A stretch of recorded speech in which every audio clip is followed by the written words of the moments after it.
Chris Jericho has lost the AEW Championship. And no, this is actually not a storyline.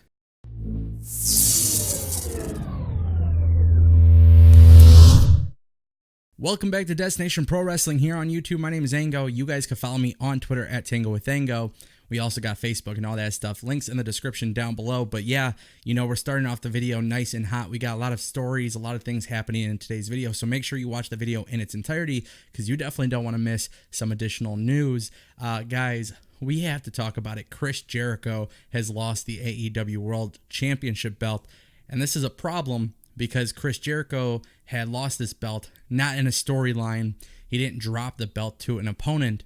In fact, he actually lost the belt physically. So the belt that you guys all know and love as the AEW World Championship belt is actually not in his possession. Now, the police are investigating theft, and there is some information that I'm going to throw up on the screen right about now. And you guys can take a look at this and read it for yourselves.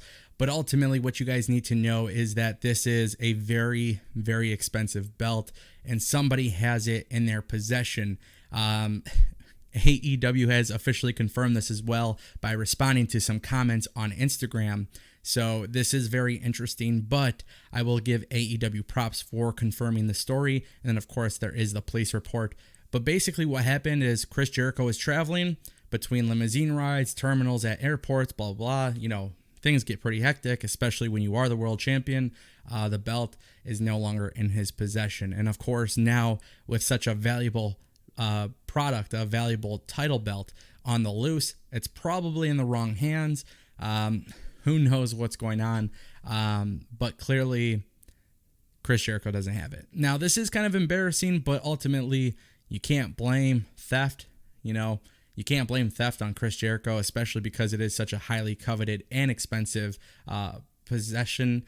So clearly, with so much value being there, people are always going to try to steal stuff like title belts. And this is actually not the first time that it's happened in pro wrestling. This has definitely happened before, numerous times. But as you can imagine, you know, some people forget that world champions in pro wrestling actually travel with their belts. So especially AEW being, you know, just a month away from TV, hopefully AEW gets this figured out.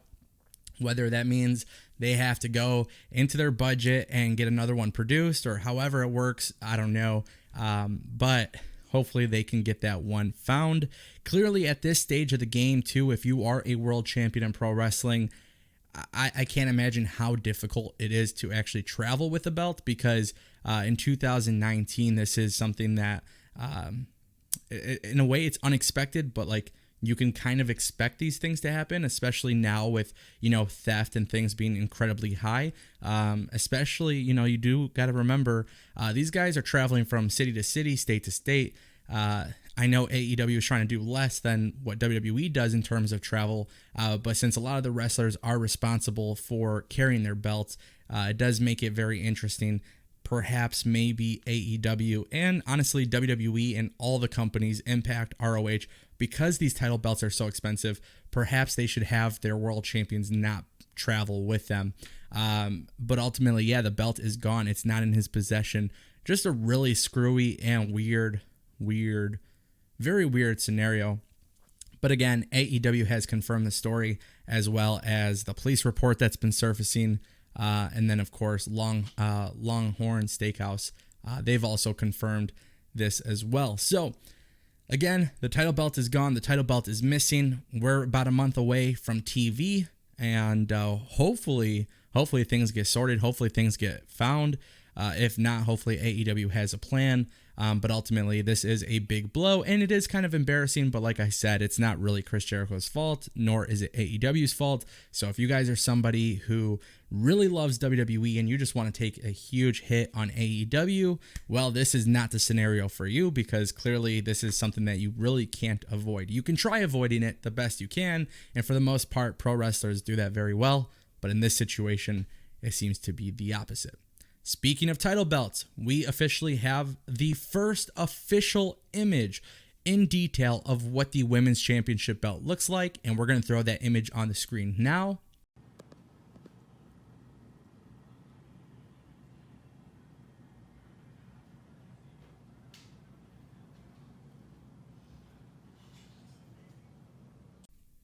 And as you guys can see, the belt looks beautiful. Same layout as we have shown in the previous tease, the first reveal from AEW. We threw up that match graphic on the YouTube channel. A lot of people were very, very receptive to that title belt, but now we can actually see the finalized version that Nyla Rose and Riho will compete for. So, with this championship match taking place on October 2nd, technically this would be the only championship belt that exists at this time, because Chris Jericho lost his. But ultimately, it is a beautiful design. I went to Twitter. Again, you guys can follow me on Twitter at TangleWithAngo. But a lot of people have actually said that this belt looks very prestigious, and it looks just as good as their world championship. And I will give AEW props for making their for the world championship and the women's championship to look prestigious, while WWE kind of does something a little bit different. WWE's belts, they're kind of its own thing.